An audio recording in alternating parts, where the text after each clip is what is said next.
Ivoiriennes, Ivoiriens, mes chers compatriotes, chers amis de la Côte d'Ivoire, c'est toujours avec beaucoup de plaisir que je m'adresse à chacune et à chacun de vous à l'orée de la nouvelle année.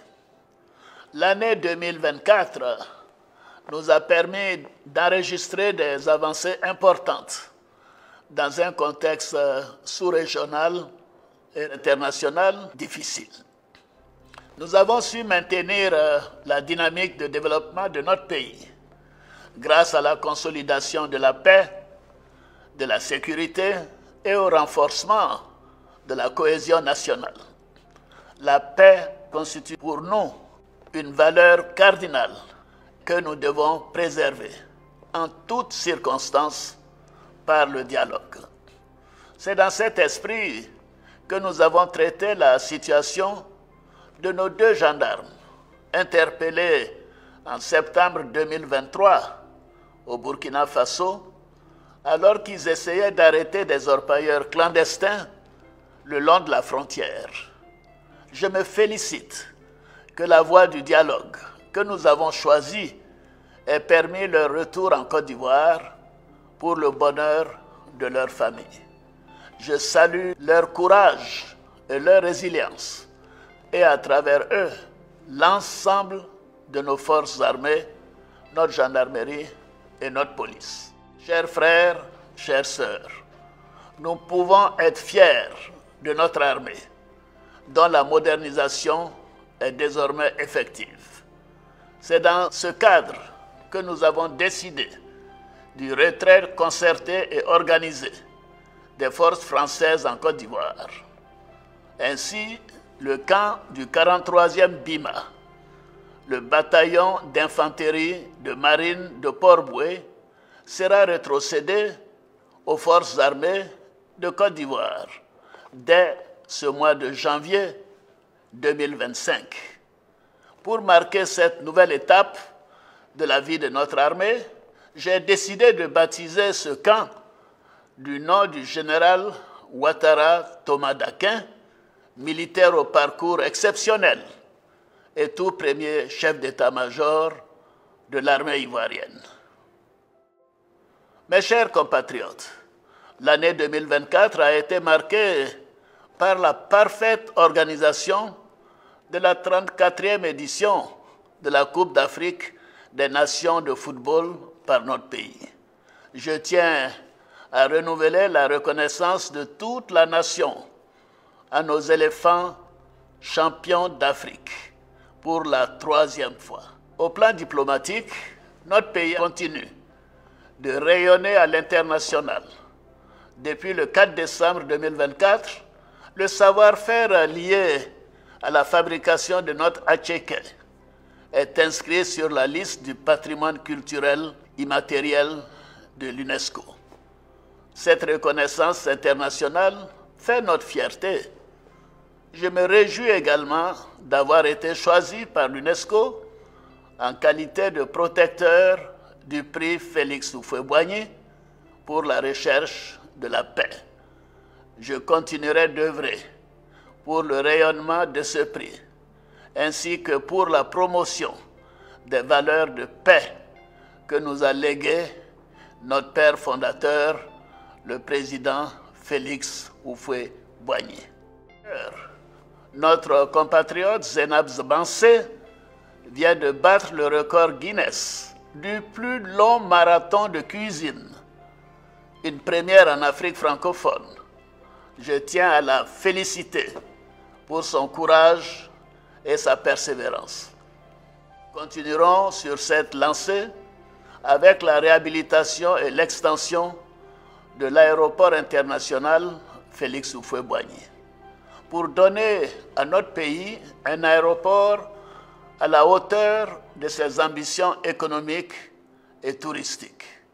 Notre compagnie nationale Air Côte d'Ivoire procédera dans quelques mois au lancement des vols long courriers qui commenceront par Paris et s'étendront à Washington, New York, Londres et Genève.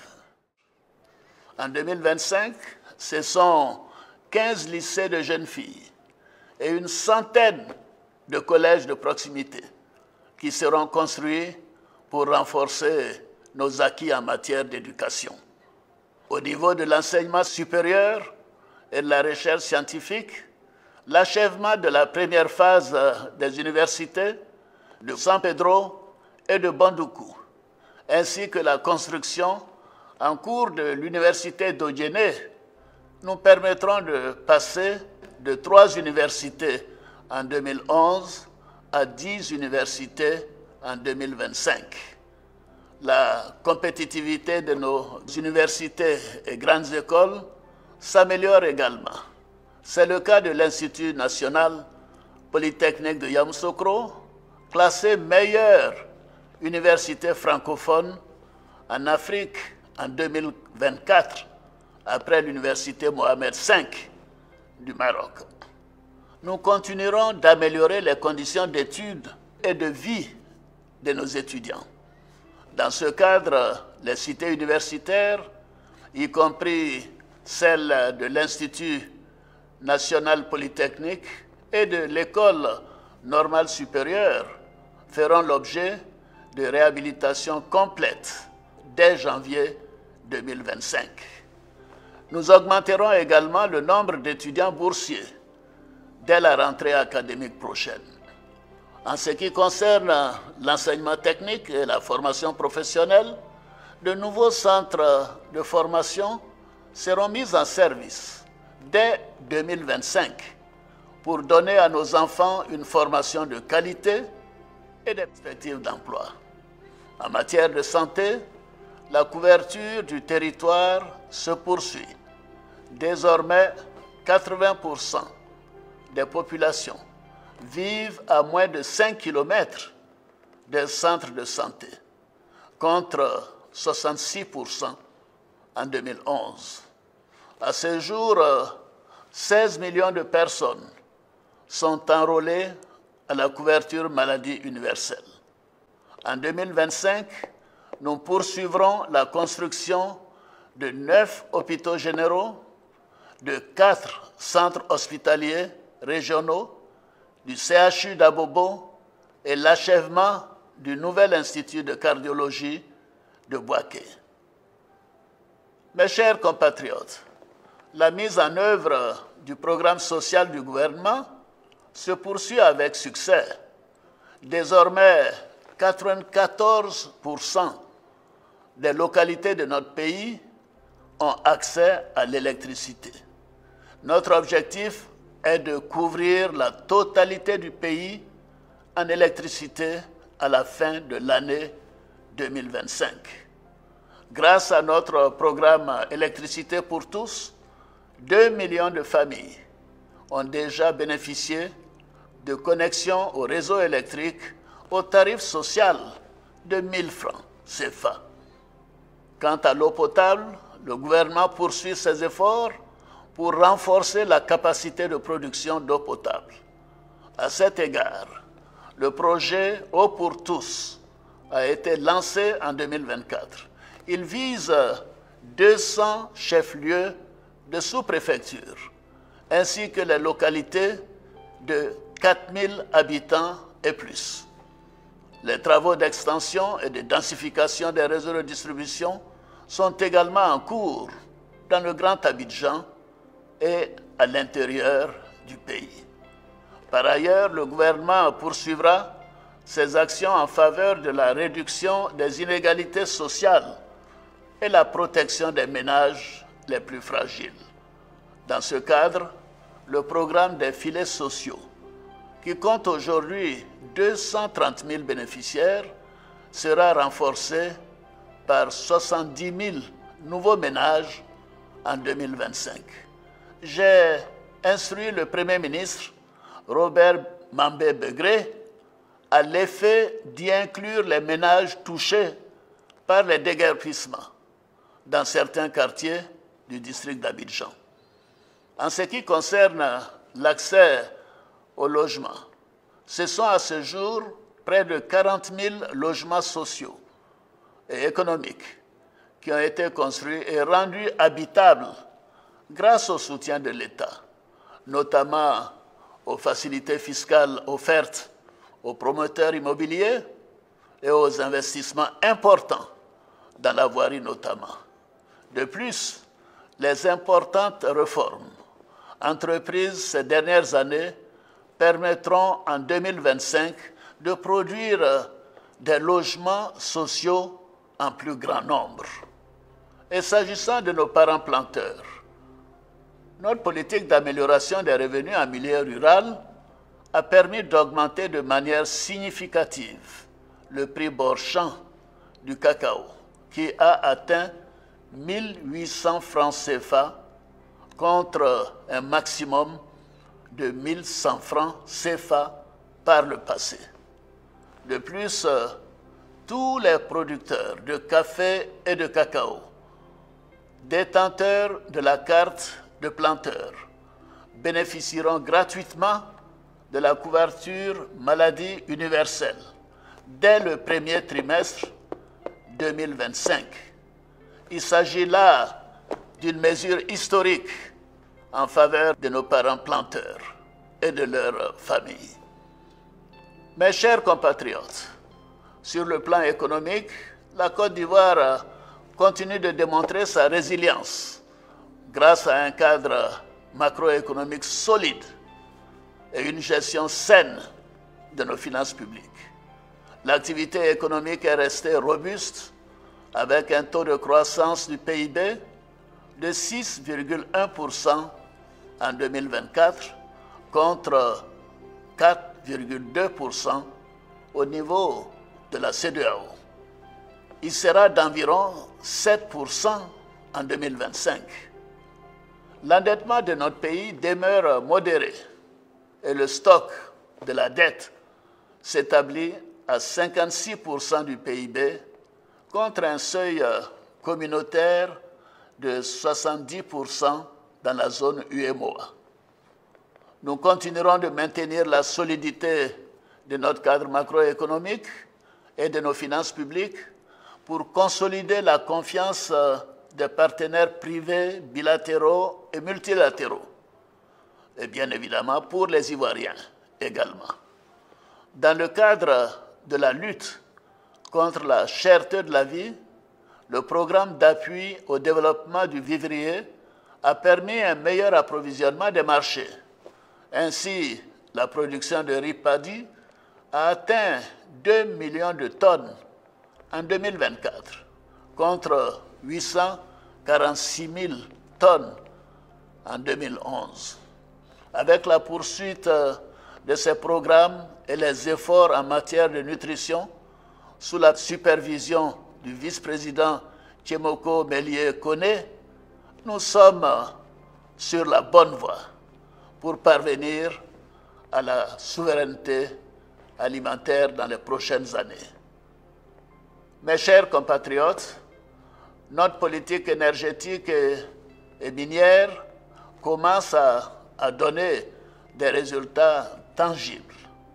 Après les découvertes majeures de pétrole et de gaz et de la récente mine d'or de Tanda, notre statut de hub énergétique sous-régional se renforce et notre pays dispose de 2 gisements d'or de classe mondiale. L'exploitation de nos ressources naturelles soulève toutefois le défi de la préservation de l'environnement.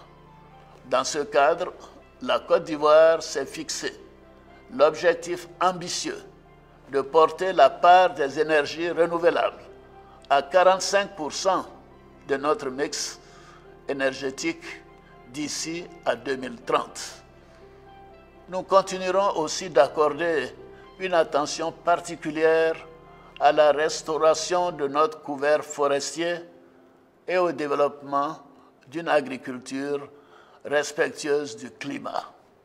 Enfin, nous poursuivrons nos efforts en matière d'amélioration de l'environnement des affaires, afin d'offrir un climat d'investissement toujours plus compétitif et plus attractif. En cela, la bonne gouvernance, ainsi que la lutte contre la corruption et le blanchiment des capitaux feront l'objet d'une attention particulière tout au long de l'année 2025.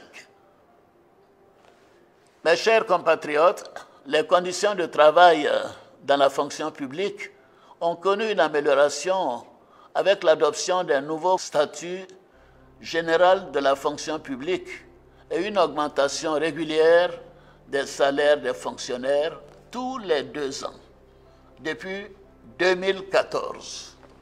Nous avons aussi initié un dialogue social avec les organisations syndicales pour garantir la paix sociale.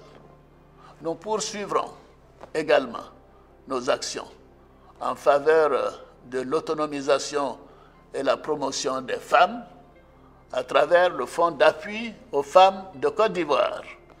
Ainsi, ce sont plus de 420 000 femmes qui ont pu accéder à des ressources financières en vue de créer ou de renforcer des activités génératrices de revenus. Mes chers compatriotes, chers jeunes, je voudrais m'adresser à vous maintenant. Vous constituez l'avenir de notre pays. C'est pourquoi j'attache une attention particulière aux mesures en faveur de votre épanouissement. Je connais votre envie d'exprimer votre talent, votre soif d'indépendance et votre besoin d'épanouissement pour aider vos familles et contribuer au rayonnement de notre beau pays. Le programme jeunesse du gouvernement s'inscrit aussi dans ce cadre et il a déjà permis à des milliers de jeunes d'en bénéficier. Par ailleurs, le dynamisme des secteurs de la culture, du tourisme et du numérique offre des possibilités énormes en matière de création d'emplois et d'amélioration des conditions de vie des jeunes. C'est pourquoi nous lancerons en 2025 la construction d'une cité de l'innovation et de la culture. Cette cité va intégrer et regrouper dans un lieu unique des infrastructures technologiques de dernière génération. Elle intégrera des incubateurs de start-up ainsi que des espaces dédiés à la création et à la promotion des arts et de la culture. Ivoiriennes, Ivoiriens, mes chers compatriotes, chers amis de la Côte d'Ivoire, l'année 2025 sera marquée par la tenue de l'élection présidentielle. Ce scrutin sera, encore une fois, l'occasion de confirmer la maturité politique de nos concitoyens, la force de nos institutions et l'enracinement de notre démocratie. Je voudrais donner l'assurance à tous, ainsi qu'à l'ensemble de nos partenaires, que l'élection sera apaisée, elle sera transparente et elle sera démocratique. Nous devons consolider les acquis enregistrés depuis 2011 pour continuer notre marche vers le développement dans la paix, l'union et la discipline. À l'orée de l'année 2025, je veux aussi traduire la solidarité de la nation à tous ceux qui traversent des moments difficiles, qui passeront ce réveillon dans la solitude ou dans la maladie. La célébration des fêtes de fin d'année est aussi l'occasion du pardon. C'est pourquoi, conformément à l'article 66 de la Constitution, j'ai décidé d'accorder la grâce à environ 2000 détenus de droit commun, condamnés pour des infractions mineures. Mes chers compatriotes, chers frères, chères sœurs, j'appelle toutes les Ivoiriennes et tous les Ivoiriens à s'approprier nos idéaux de paix, et de cohésion sociale, à apporter leur pierre à l'édification de la Côte d'Ivoire solidaire, une Côte d'Ivoire que nous devons continuer à faire rayonner en Afrique et dans le monde. C'est sur cette note d'espoir que je souhaite à chacune et à chacun de vous nos meilleurs vœux de santé, de bonheur et de prospérité pour l'année 2025. Bonne et heureuse année à toutes et à tous. Vive la République, vive la Côte d'Ivoire, que Dieu bénisse notre beau pays.